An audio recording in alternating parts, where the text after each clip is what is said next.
strategi lengkap dan tahapan yang harus dilakukan.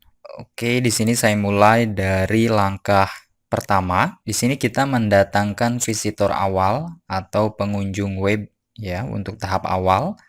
Ini dengan menggunakan berbagai saluran promosi yang kita kuasai. Misalnya kita memiliki database alamat email, kita broadcast via email, atau mungkin kita memiliki channel Telegram ya. Kita bisa posting dan promosikan di channel tersebut. Kita juga bisa promosi di status Facebook ya, atau mungkin di story WA, Facebook, Instagram, dan lain sebagainya.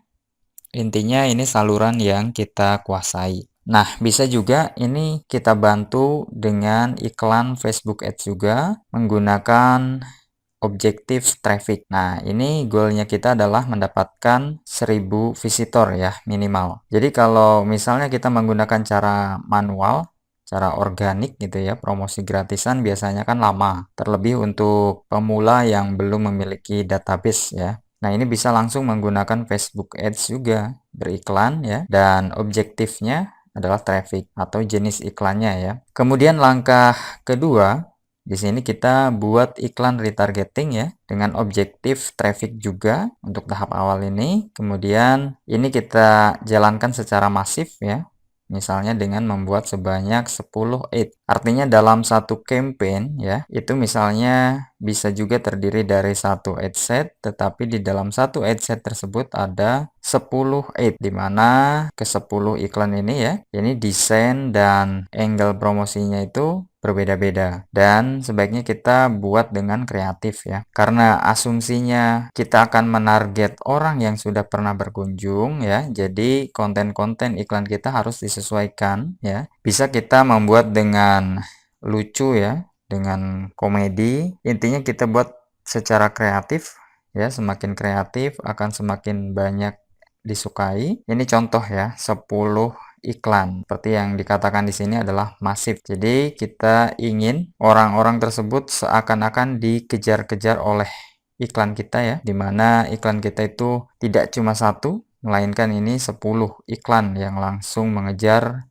setiap orang yang pernah berkunjung ke web kita. Kemudian yang ketiga, di sini jalankan iklan retargeting ini sampai frekuensinya itu menunjukkan minimal angka 14. Nah, Anda klik di bagian sini ya, kolom performance and klik. Kemudian Anda pilih customize column. Nah, di sini Anda pilih frekuensi. Kemudian Anda klik apply. Lalu Anda lihat ya, biasanya di bagian paling kanan. Nah, di sini Anda bisa lihat saya pernah beriklan ya sampai dengan 29,68 ya untuk frekuensinya. Ini artinya apa? Artinya adalah iklan saya ini ditampilkan sebanyak sekitar 29 kali ya kepada orang yang sama. Jadi Anda bisa meniru ya, yaitu beriklan, jangan di stop sampai dengan frekuensi menunjukkan minimal 14. Karena dari riset itu mengatakan bahwa seseorang biasanya membutuhkan 14 kali melihat iklan ya, sampai dengan keputusan membeli. Nah, tentu strateginya seperti yang saya bahas di sini, yaitu kita menggunakan banyak ad ya yang berbeda-beda, baik angle promosinya maupun desainnya secara kreatif. Jadi ini tidak membosankan ya kalau melihat secara berulang-ulang. Nah, di sini kemudian langkah yang keempat, jika jumlah orang yang mengisi form order itu sudah lebih dari 50 orang ya dalam seminggu, maka Anda bisa bikin campaign retargeting baru ya dengan objektif conversion add to cart. Nah, kenapa harus 50?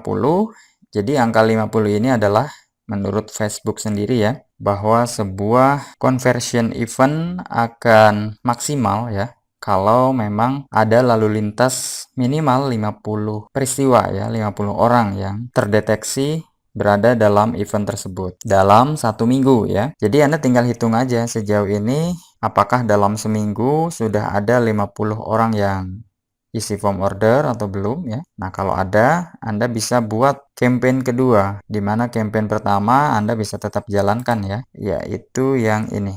Nah, campaign kedua tentu dengan budget baru lagi. Yang membedakan dengan campaign yang pertama ini objektifnya traffic, kemudian yang ini adalah add to cart. Kemudian langkah yang kelima, di sini jika jumlah orang yang membeli ya sudah lebih dari 50 orang dalam seminggu, maka Anda bisa bikin campaign retargeting baru dengan objektif conversion purchase. Jadi, Anda bisa cek juga ya, apakah dalam seminggu sudah ada 50 orang yang beli. Nah, berbeda dengan yang ini kan orang isi form order. Artinya yang bekerja di sini adalah event add to cart. Kan biasanya orang yang sudah mengisi form order belum tentu juga menyelesaikan pembayarannya ya. Jadi tidak bisa kita sebut sebagai pembeli.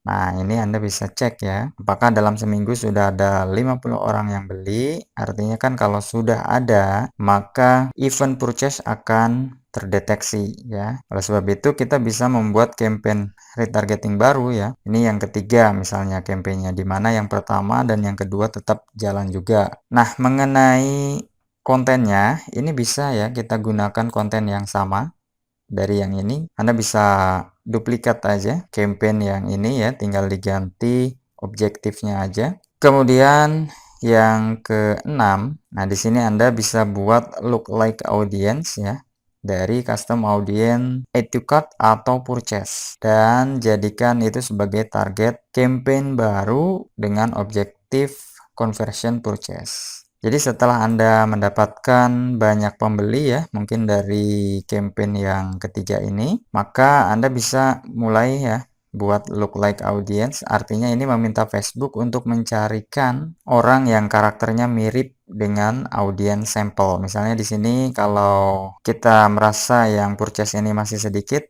ya kita bikin aja look like yang add to cart misalnya. Nah, nanti audiens hasil lookalike itulah yang dijadikan target di campaign baru lagi ya. Berarti campaign yang keempat dari rangkaian yang di sini ya. Nah, ini objektifnya bisa conversion, kemudian conversion eventnya ini pilih purchase ya langsung. Maka biasanya di tahap inilah ya Anda akan menghasilkan lebih banyak penjualan daripada kalau Anda hanya menarget visitor awal seperti ini ya. Biasanya kan kalau promosi di awal itu kita belum memiliki custom audience ya.